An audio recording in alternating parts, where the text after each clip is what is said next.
Hey everybody, we're right back at it. This time, we're breaking down college football, Big Ten So join us on the Boss and the Sauce show right now.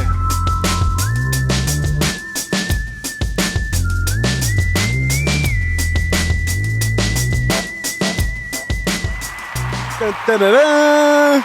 Boss and the Sauce show. I'm DJ BigBoss. I'm right back at you right here. And we about to break down Michigan Wolverines. Now, this is the talk of the town right here on Michigan Wolverines in the Big Ten.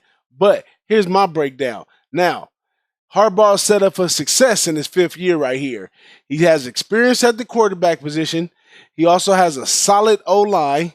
And the offensive coordinator that he has in there now is pushing for a fast-paced, up-tempo offense. Now, on the defense on the other end, it's very workable. They got key players coming back at D-line, linebacker, and in the secondary.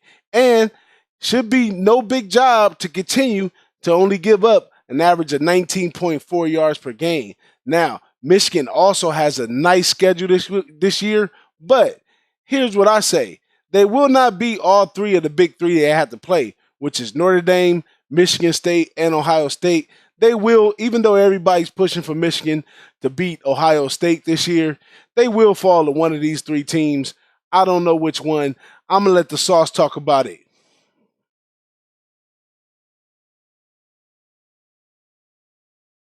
Hey, all right, so Michigan's on the hot seat last year with the coach as far as making that big win over Ohio State.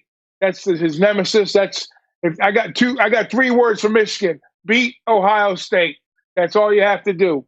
And then everybody be happy up in the big house. But like you said, on offense, they bring in Josh Gaddis, who's he's going to run the hurry-up spread offense, which I think all they're going to do is they're going to run a no-huddles from what I've been reading an article. So that's going to give them a whole new look. And I'm going to see how Harbaugh reacts to that. But evidently he's on board with it.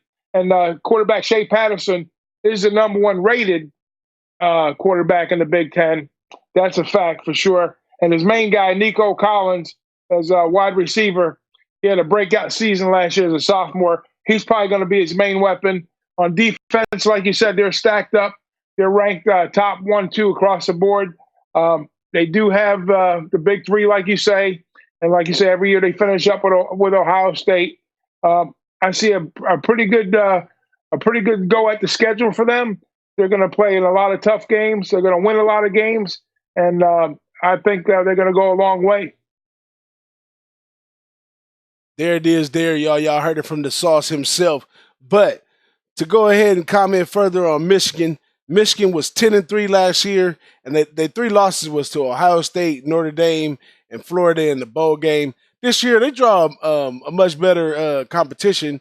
They have to play Notre Dame, Ohio State, Michigan State, Penn State, and also underrated, I believe, Wisconsin team right here.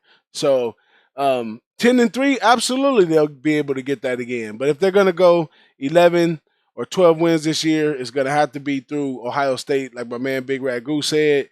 But I don't know. I had a talk with my alumni guy at UCLA, and he said a 10-2 season is fine by all academic and athletic director standards there at UCLA.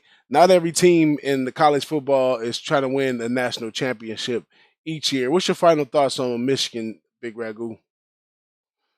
Yeah, well, Michigan, like I said, Michigan's main objective is to get to Ohio State in a good spot so they can win the East and play for that Big Ten championship and be playing in the big game, the big college football playoffs at the end of the year. That's their ultimate goal.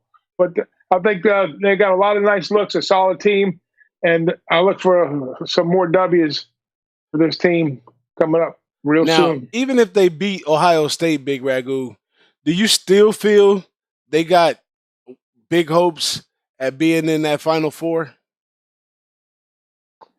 If they beat Ohio State, I would say yes. They would have an out. They'd be not a bubble team, but they'll be right there. They'll be knocking on door. Let's talk about that for 1 second. Now that we're talking about Ohio State, Michigan. Now the Big Ten hasn't been represented in the college football playoffs since 2015. Okay, and the last 2 times they played, they got goose egg, 38-0 by Alabama and 31-0 by Clemson. So they've always been on the outside looking in. So I think there's a lot of motivation for both squads.